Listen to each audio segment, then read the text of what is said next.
parecido, mas o Rafael Papa, né? Que é o Uhum, estudo de uma obra do Chico chamado Jesus no Lar, tá? Se eu não me isso engano, é pelo mesmo. Espírito Ney Lúcio, né? Então ela É faz isso aí. aquela explicação bacana que vai nos esclarecendo e ampliando o nosso campo de visão diante das mensagens de Ney Lúcio. E também tem o seu canal no YouTube, que é um canal que nasceu da necessidade, né, de estudar a revista Espírita, onde ela faz um estudo aprofundado da revista Espírita, tão pouco ainda difundida e conhecida por nós espíritas, tá? Então ela faz um trabalho muito bacana que muito facilita para nós. Então, se vocês quiserem curtir e depois conhecer a página no YouTube, chama Esperancion. Esperancion. Agora a gente até facilitou, Ah, porque a amiga que criou, né? E aí no início chamava, era em francês. E agora e tá em português para facilitar, Inspiração Espírita. então, aí, gente, fica o convite, tá? Depois eu vou deixar anotado direitinho no vídeo da live, tá? Para vocês seguirem. Então, sem mais delonga, hoje a nossa irmã vai falar um tema de suma importância para nós. E como a gente hoje de manhã eu acordei com o pensamento que nada surge por acaso. Nada é o acaso, principalmente quando o orador se coloca, se propõe a servir de voluntário a Jesus. Então começou a vir os pensamentos na minha mente que quantas situações, principalmente nessa inusitada de pandemia, criaturas que estão perdendo seus entes queridos, criaturas que estão passando pelo estágio mais grave da doença ou pelo desemprego, estão enfrentando um grande desafio, equilibrar as emoções. Então, minha irmã, sinta-se em casa. Sabemos que esse momento é especial para você, porque sabemos que você está passando, tá? Então, minha irmã, quando o cristão está pronto, batizado ali no sofrimento, fale com o coração, fale com a alma, fale com a emoção. A palavra é sua, fique à vontade.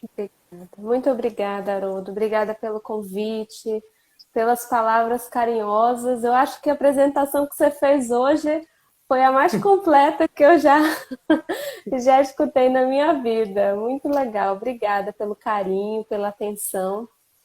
Obrigada a todos os amigos. Eu estou vendo aqui as pessoas entrando. Muito obrigada pelo carinho, pela presença de vocês. E é como o Haroldo falou, né? Eu achei tão interessante esse tema que eu sugeri, acredito que já tenha mais de uma semana, né? Que eu dei a sugestão do tema, porque eu estava, inclusive, por conta de trabalhos profissionais, aprofundando um pouco mais o estudo nesse campo e fiz algumas associações com as reflexões espíritas e com algumas descobertas da neuropsicologia em relação às emoções. E falei, por que não compartilhar, já que a doutrina espírita vai caminhando junto com a ciência, e é importante a gente também lançar luzes de entendimento espírita em relação a essas descobertas, essas pesquisas que muito, né, avançam no nosso entendimento, mas que tem sempre aquela limitação materialista. Então, quando a gente consegue associar as coisas, acredito que seja importante para todos nós, dos dois lados, né? Essa unificação do entendimento, visto que as leis divinas, elas estão funcionando tanto para materialistas quanto para espiritualistas, não existe divisão. Toda a Terra está sujeita, todos nós estamos sujeitos ao funcionamento dessas leis. E então, quando a gente pensa nessa questão das emoções, um primeiro ponto que eu gostaria de trazer aqui para a nossa reflexão é que existe a parte fisiológica das emoções. Então, qual de nós, quando criança, mesmo sem ter vocabulário, né, em relação aos nomes, o que é cada emoção, o que é cada coisa, mesmo quando adultos, às vezes não sabemos nomear exatamente o que estamos sentindo, mas existem os sinais do nosso corpo biológico, existem os sinais fisiológicos. Então, um primeiro aspecto a ser observado, e esse é um ponto, inclusive, que tanto porque existem diferentes correntes no campo da psicologia e da neuropsicologia em relação ao entendimento desse funcionamento. Mas existem alguns pontos comuns. em que, mesmo diante das divergências, há um certo consenso. Um desses pontos são as questões fisiológicas e a importância de nós atentarmos para os sinais do nosso corpo.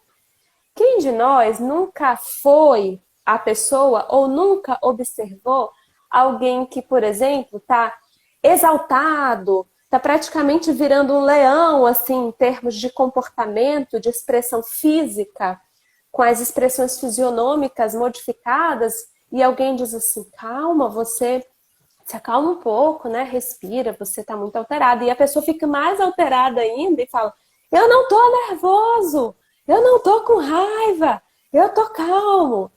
Então, isso é um descompasso. O corpo da pessoa está gritando uma informação, está expressando algo que parece que a própria pessoa não está se dando conta do que ela está sentindo, não está percebendo esses sinais fisiológicos, que o coração dela está acelerado, que inclusive a gente consegue perceber em situações de raiva, de nervosismo, a nossa garganta fica diferente.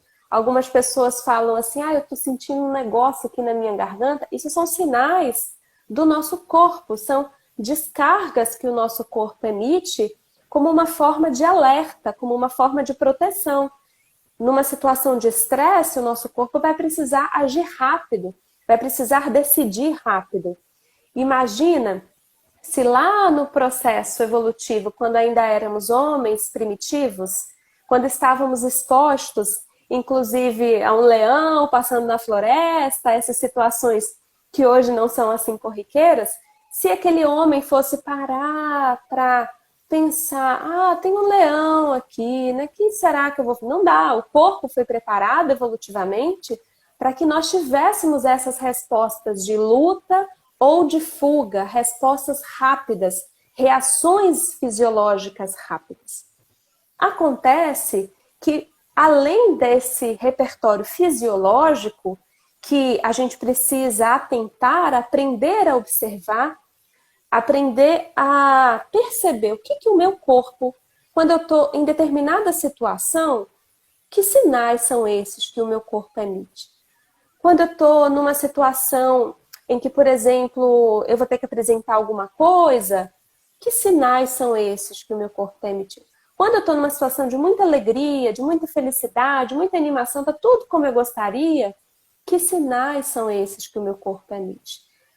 Tem algo que vem antes da nomenclatura, tem algo que vem antes do rótulo, tem algo que vem antes da interpretação, que são sinais. Quando a gente é criança e a gente vai sendo introduzido nesse mundo de símbolos, de significados, de significantes, nós chegamos aqui com esse arcabouço.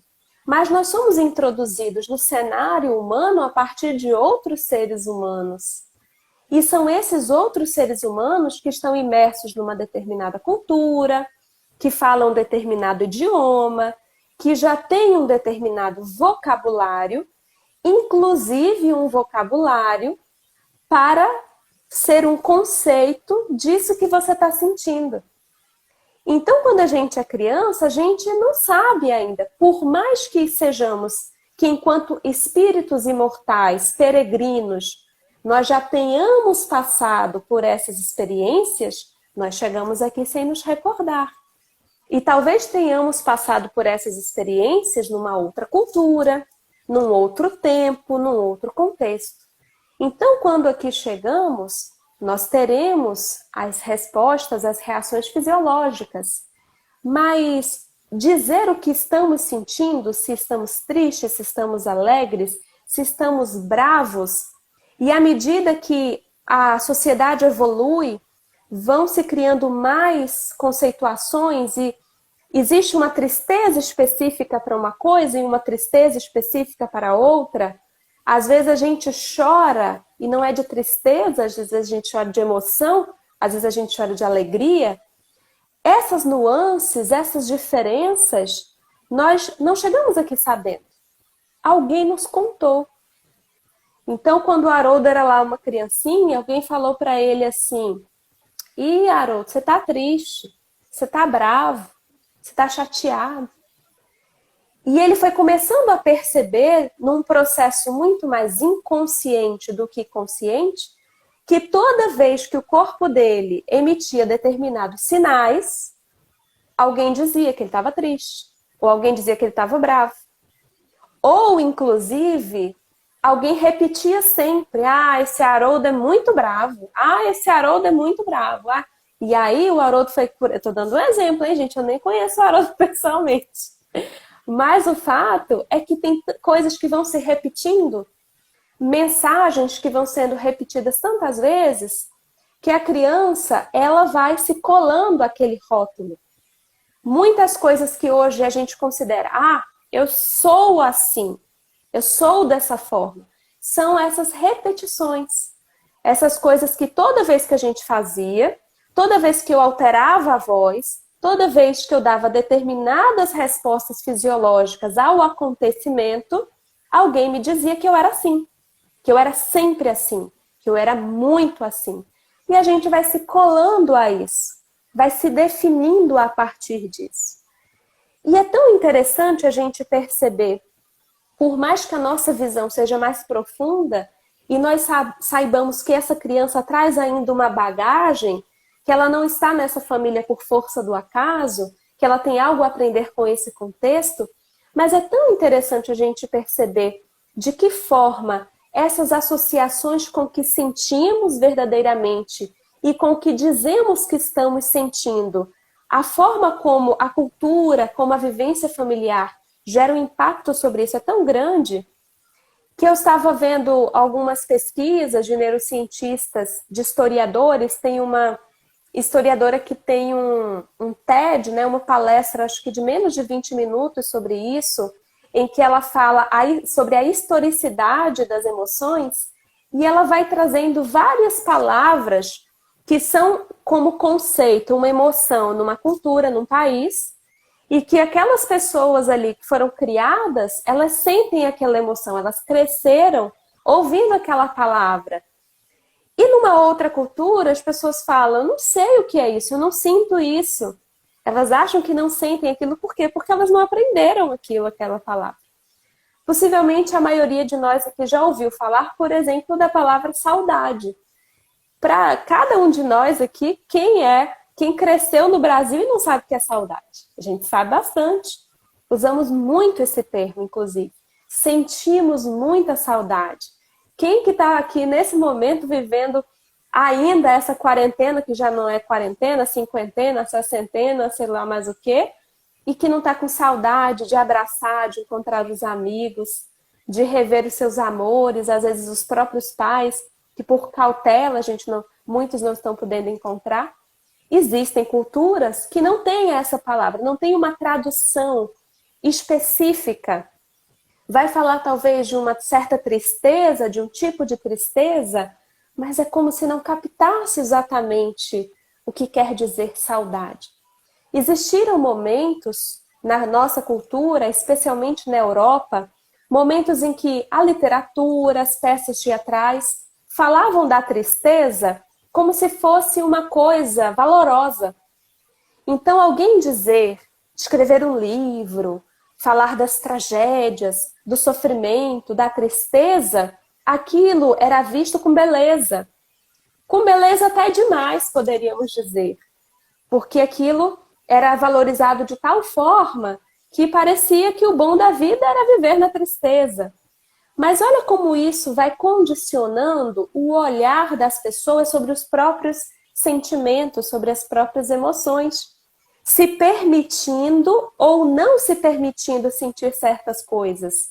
Porque se eu estou numa cultura em que é valorizado sentir uma coisa e eu sinto aquilo, eu vou me sentir de uma forma. Mas se, por exemplo, eu estou numa cultura em que, e hoje a nossa cultura é muito assim, há pouco espaço, pouca flexibilidade para certos sentimentos. Por exemplo, para a tristeza. As pessoas precisam estar na vida felizes, animadas, agradecendo o tempo inteiro. Esse é o convite do momento. E isso faz com que a pessoa que, por exemplo, não está conseguindo na quarentena acordar plena, meditar, fazer oração, ler uma obra, assistir série, aquela pessoa que está vivendo esse momento, sobrevivendo a esse momento, que não está conseguindo acompanhar o filho que está tendo aula por EAD, que está se sentindo fracassada, que não está conseguindo limpar a casa, que não está conseguindo fazer nada direito. Essa pessoa que se sente mal diante desse contexto e que, por exemplo, vê nas redes sociais o sucesso de todos, o sorriso de todos, a alegria de todos, de que forma essa pessoa vai se sentir diante das próprias emoções, diante dos próprios sentimentos, diante das próprias respostas fisiológicas aos acontecimentos? Vai se sentir fracassada, vai se sentir não pertencente, vai se sentir inadequada. Então, é importante que nós saibamos que existe aquilo que vem fisiologicamente e que não vem, não é como se nós não tivéssemos um poder sobre isso. Porque muitas das nossas respostas fisiológicas vêm também das crenças, dos pensamentos, das interpretações que nós já temos ali armazenadas como verdades absolutas sobre determinadas coisas. Então é como se na própria vida e na nossa própria peregrinação pela vida, nós já criássemos um condicionamento a nos sentir de determinada forma diante de determinados acontecimentos. É como se a gente já fosse ali alimentando. Ah, se eu vivesse uma experiência de tal forma, é assim que eu me sentiria. E ao invés da gente criar a realidade que nós gostaríamos de sentir, ao invés de alimentarmos em nós as emoções, os pensamentos, as atitudes que gostaríamos de ter, a gente acaba alimentando o que tem medo de ter. Por quê? Porque a gente não olha para a parte desprazerosa. A gente tem medo do medo. Medo de falar do que temos medo. Medo de falar do que temos raiva. É como se existissem tantos aspectos que nós não temos coragem de olhar, que eles ficam ali camuflados. A gente não se dispõe a olhá-los, não se dispõe a trabalhá-los. E então, quando a vida nos apresenta uma determinada situação, vem à tona aquilo que a gente não quis olhar.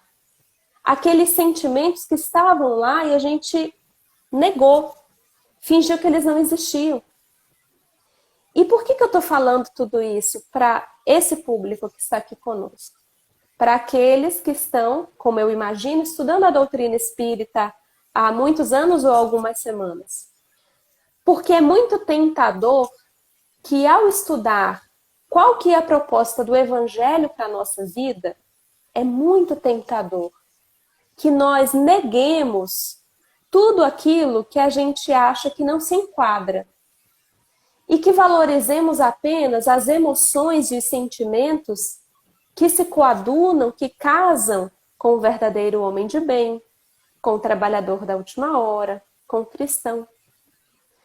Só que esses outros sentimentos, essas outras emoções que estão em nós, que foram já arquitetadas pelas nossas crenças, pelo homem velho que ainda existe em nós, porque ele ainda existe em nós.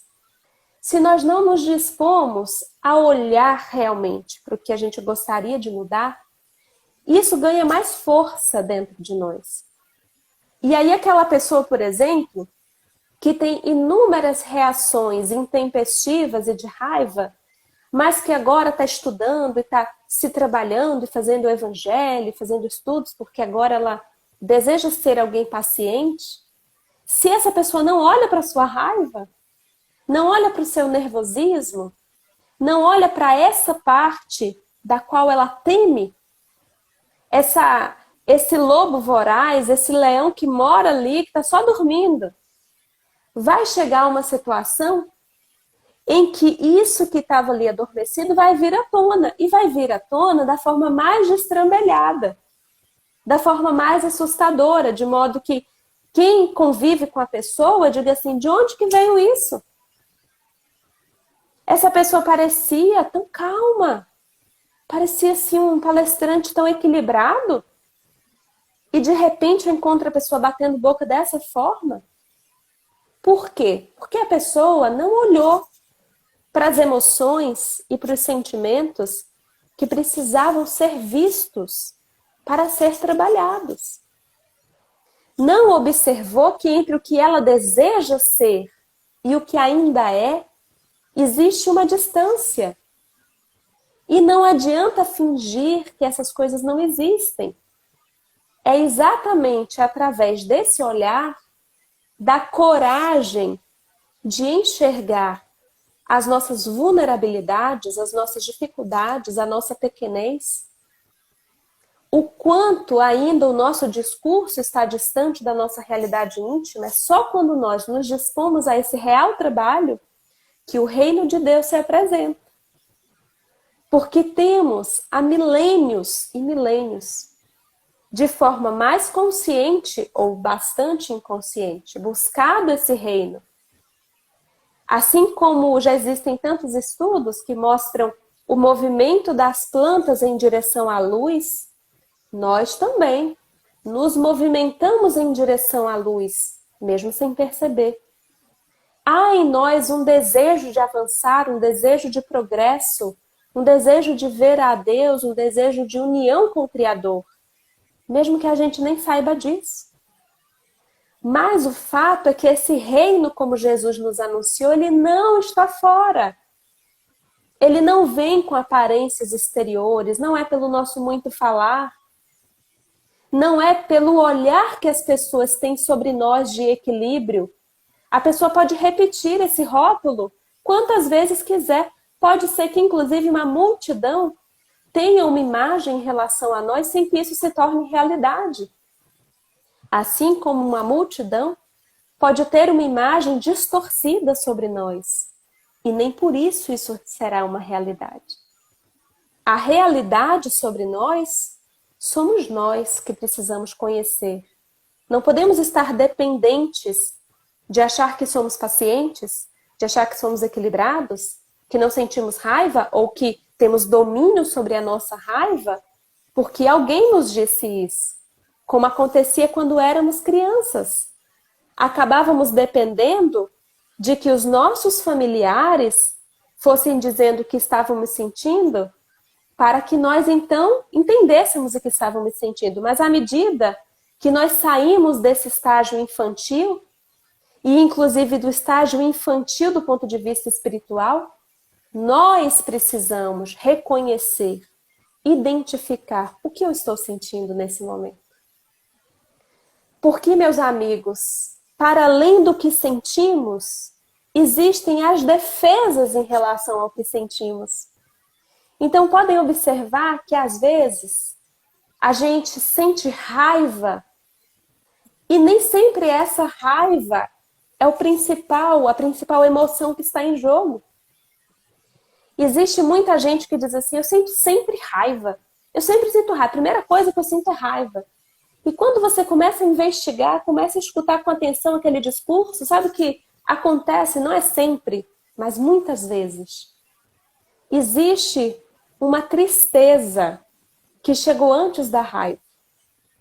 E para que essa pessoa se defenda de entrar em contato com a tristeza, é como se emocionalmente ela dissesse assim, eu não dou conta de ficar triste. Eu não quero fugir disso. O que eu tenho à mão para me defender dessa tristeza? Porque talvez essa pessoa tenha uma crença, tenha pensamentos automáticos, internos, inconscientes, de que tristeza é coisa de gente fraca, de perdedor. E para ela se defender disso, sem nem saber que está fazendo isso, o que ela pode fazer? Se defender com a raiva. Então, ao invés de ficar triste, ela fica com raiva. E aí ela acha que não está triste. Ela acha que está só com raiva. E aí ela agride. E aí ela bate boca. Ela humilha. Ela faz um monte de coisa. E ela parece uma pessoa forte. Mas ela está só se defendendo. Mas ninguém vai conseguir descobrir isso por essa pessoa. Porque na aparência, ela está demonstrando raiva. Só na autoinvestigação é que ela vai precisar, diante das situações, identificar. Quando aquela situação se apresenta, o que eu senti primeiro? E talvez quando ela volte a isso e perceba a repetição dessas situações na própria vida, ela fala assim, nossa, toda vez que alguém fala uma coisa eu me sinto inferior, eu me sinto rebaixado, eu me sinto não pertencente. E aí dá uma tristeza, dá uma vontade de chorar. Logo depois vem a raiva, o contraparte. Se essa pessoa não se dispuser a olhar essa vulnerabilidade, a olhar essa fragilidade, ela vai ficar na superficialidade e achar que só tem raiva. E querer fazer várias coisas externas para trabalhar essa raiva. E ela pode ler 450 livros.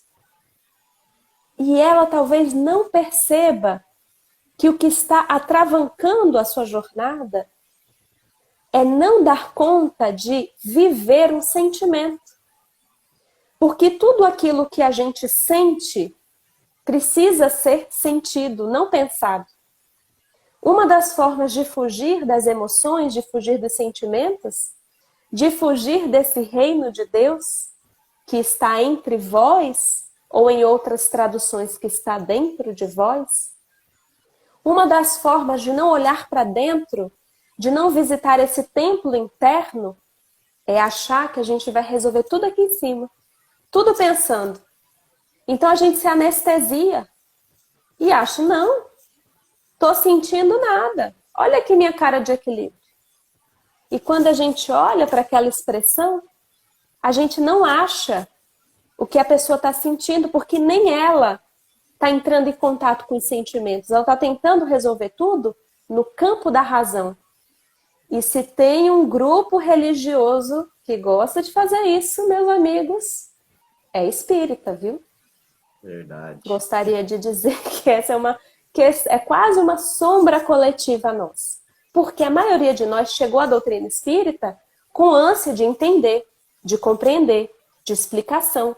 Não é por isso que a maioria chegou e ficou? Porque buscou explicações aqui, achou. Perguntas e respostas, explicação, explicação, explicação.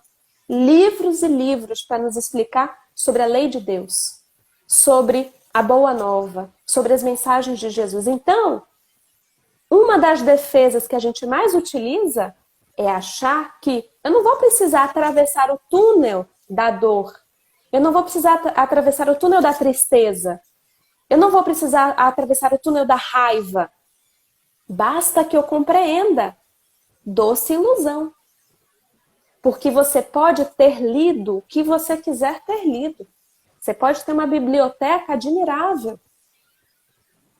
Mas na hora que a dor nos visita, é com as emoções e com os sentimentos que nós precisamos entrar em contato. E é por isso que a nossa evolução se dá através de duas asas. Não é assim que sai o Livro dos Espíritos? A asa da moral e a asa do conhecimento. Então, se são duas asas, e sabemos que os pássaros, que as borboletas, que os aviões precisam das duas asas para alçar voos, como que eu vou desenvolver a asa moral? Se não pelo testemunho, se não pela vida, se não pela possibilidade de sentir tudo o que nós viemos sentir. De desenvolver a nossa humanidade, porque são as emoções, são os sentimentos que nos tornam humanos. Existe no livro, eu até trouxe aqui para vocês, esse livro, O Problema do Ser, do Destino e da Dor.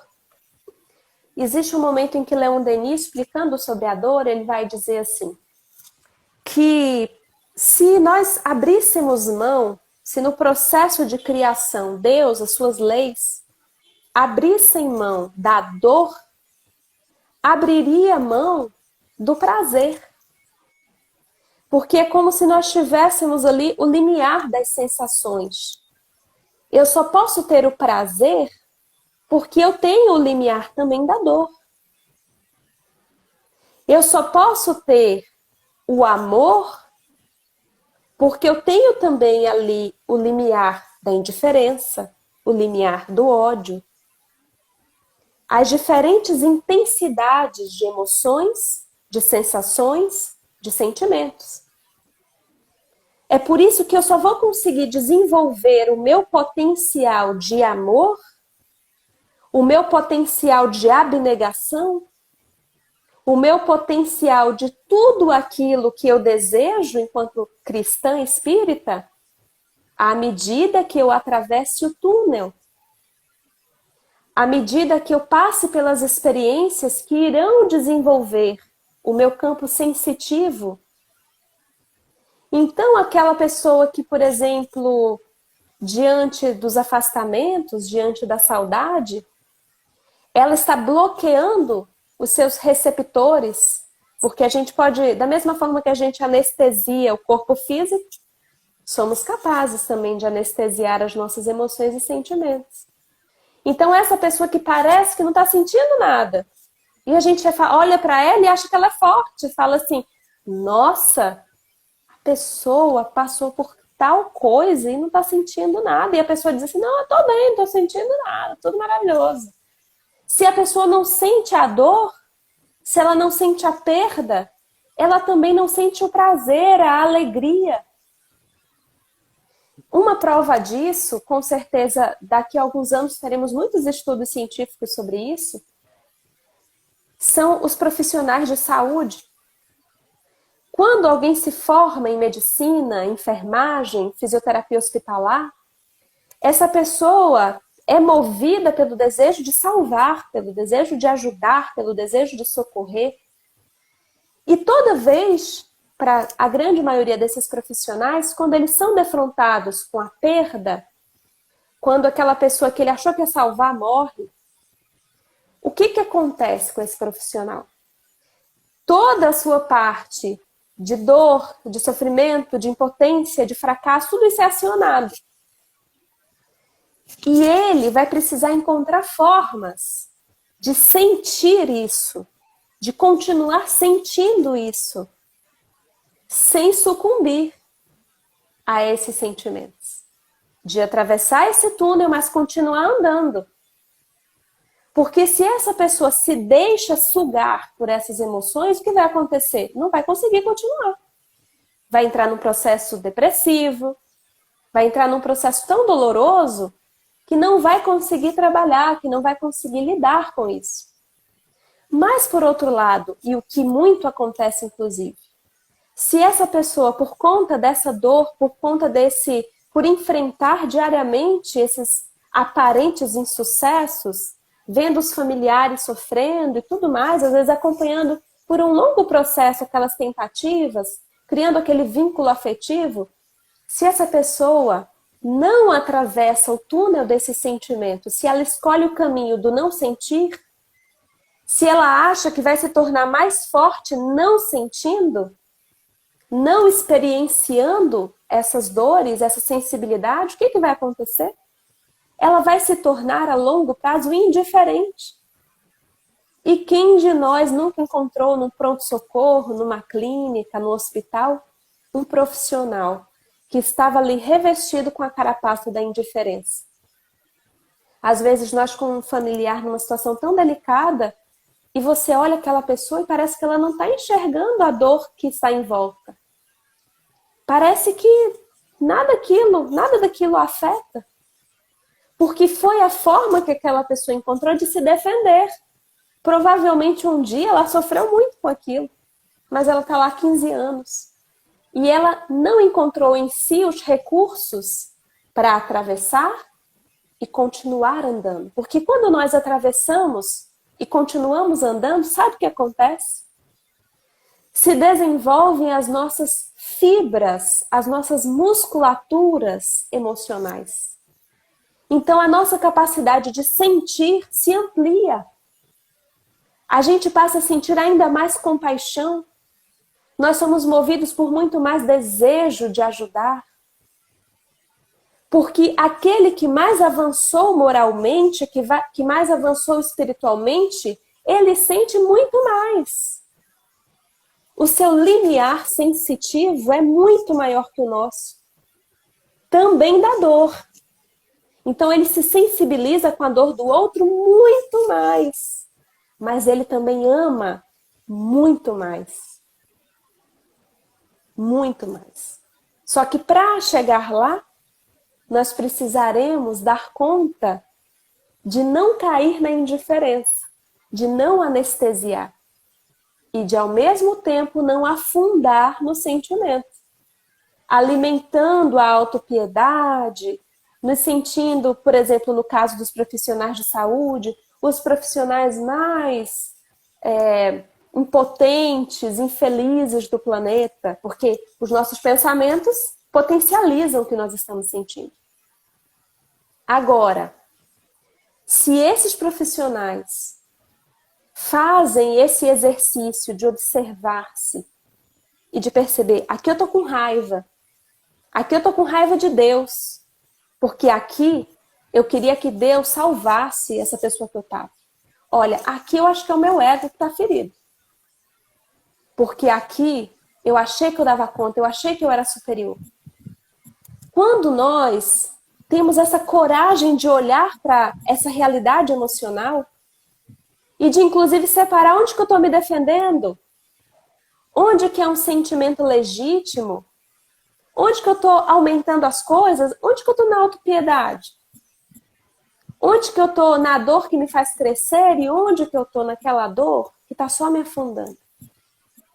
É só olhando para isso e, às vezes, até pedindo ajuda aos amigos, aos familiares, aos profissionais de saúde, que nos ajudem a olhar para as nossas emoções. É só assim que nós conseguimos crescer com as nossas emoções. Eu queria ler um trechinho aqui para vocês de um livro maravilhoso chamado Entrega ao Deus Interior. E tem um trechinho que diz assim: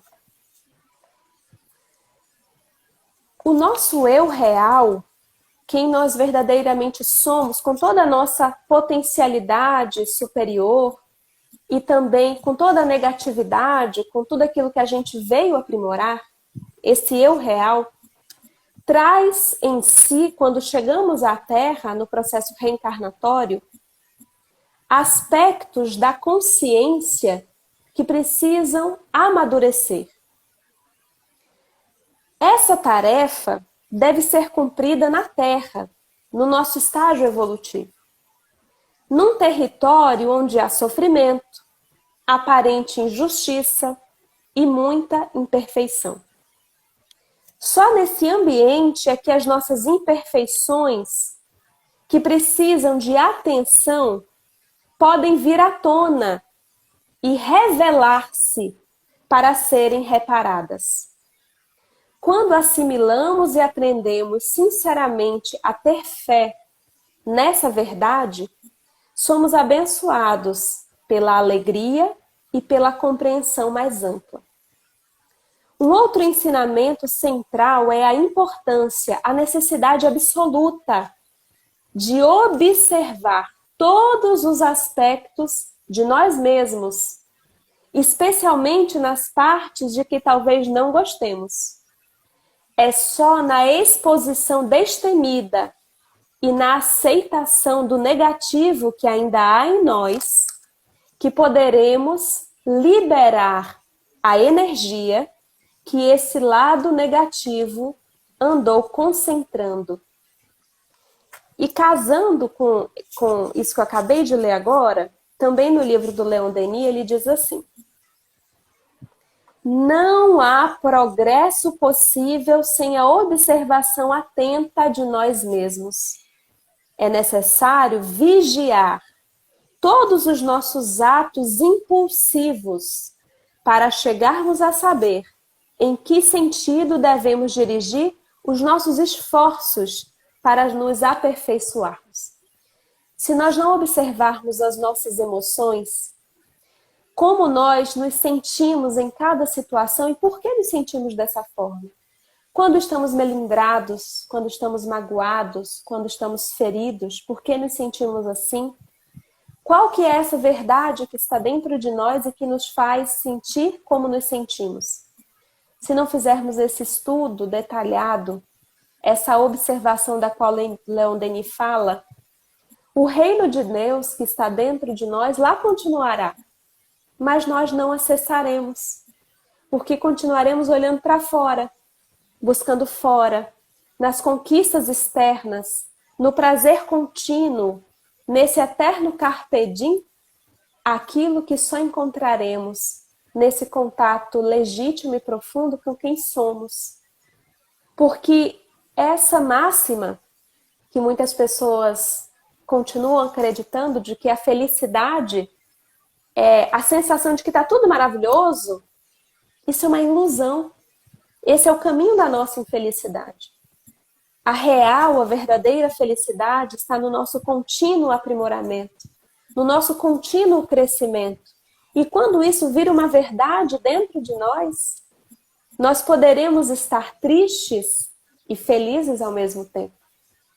Poderemos vivenciar um encontro e uma despedida com o mesmo nível de gratidão. Porque não estaremos solicitando da vida que ela cumpra o que nós desejamos, mas sim que a vontade de Deus esteja sempre acima da nossa. Como nosso amigo Haroldo havia dito no início, muitas pessoas, inclusive hoje, me mandaram mensagem, o próprio Haroldo me mandou mensagem perguntando: e aí, né, como que vai ser? Está se sentindo bem para fazer a palestra? Alguns amigos aqui até acompanharam a postagem que eu fiz no Instagram sobre a partida do meu grande companheiro, do meu filho de 4 patas, o Jung. E muitas pessoas estavam pensando sobre isso. Eu até conversava com uma amiga mais cedo sobre isso. E eu disse para ela assim: a espiritualidade precisa que eu vá para que encontre canais receptivos em mim para me ajudar, para me fortalecer. Eu não vou porque é uma tarefa fácil, porque eu não estou sentindo a dor da separação, não é nada disso.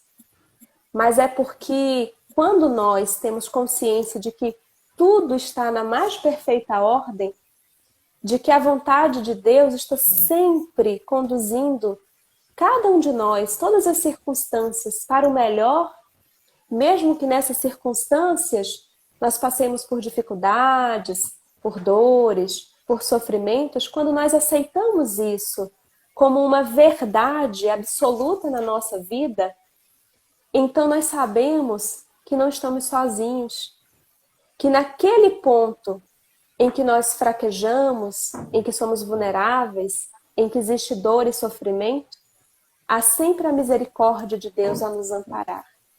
Há sempre a espiritualidade superior nos fortalecendo, nos amparando, nos envolvendo de amor. Então, queridos amigos, eu agradeço imensamente esse convite, esses minutos que estive aqui, em que certamente eu recebi muito mais do que pude ofertar. Muito obrigada ao Haroldo e a todos. Então, queridos amigos, eu agradeço imensamente esse convite, esses minutos que estive aqui, em que certamente eu recebi muito mais do que pude ofertar. Muito obrigada ao Haroldo e a todos. Minha irmã, eu que agradeço, tá? Você está conseguindo me ouvir? Tô sim. Direitinho. Você está conseguindo me ouvir? Eu perdi o áudio uma certa fase da palestra aqui, tá? Você me desculpa, tá? Aí eu falei: não vamos encerrar, não vamos continuar, tá? Agora, enquanto você falava, me desenhou uma imagem, sabe? A imagem do Cristo, sabe? Fazendo aquele análise psicológico de Jesus que Humberto de Campos faz, que a Amélia Rodrigues faz com muita precisão, captando aqueles momentos psicológicos do Cristo, com tanta maestria, que nós víamos Jesus sorrindo, mas nós vimos Jesus chorando. Nós vimos o Jesus humanizado, com a Joana de Ângeles trabalha no livro A Luz da Psicologia Profunda, né? O Jesus homem, que não escondia as suas emoções, mas o diferencial era que ele sabia controlá-la, né? Como ninguém, né? E nos ensinava, né?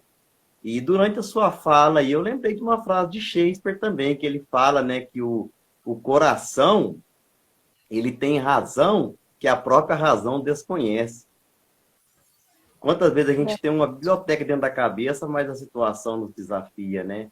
E nós temos que experimentá-la porque ela nos educa, não é isso? Exatamente. Então, é nós que te agradecemos, viu? Que Jesus lhe pague, lhe dê em dobro, leva aí as vibrações da casa, tá? Que Cárita te abençoe, te ilumine na sua trajetória aí, junto aos benfeitores do mundo maior. E muita gratidão mesmo, viu? Muito carinho mesmo, muita gratidão, tá? Por ter nos atendido, tá? Muita paz. Fica com Deus. Agora eu vou tentar salvar a live aqui, tá? Um grande abraço. Tchau, obrigado. E um grande abraço a todos vocês que nos honraram com a atenção, tá? Que a luz possa chegar em todos os nossos corações, de todos aqueles que vão ver a live depois, tá? Um grande abraço a todos. Obrigado. Tchau. Com Deus, minha irmã.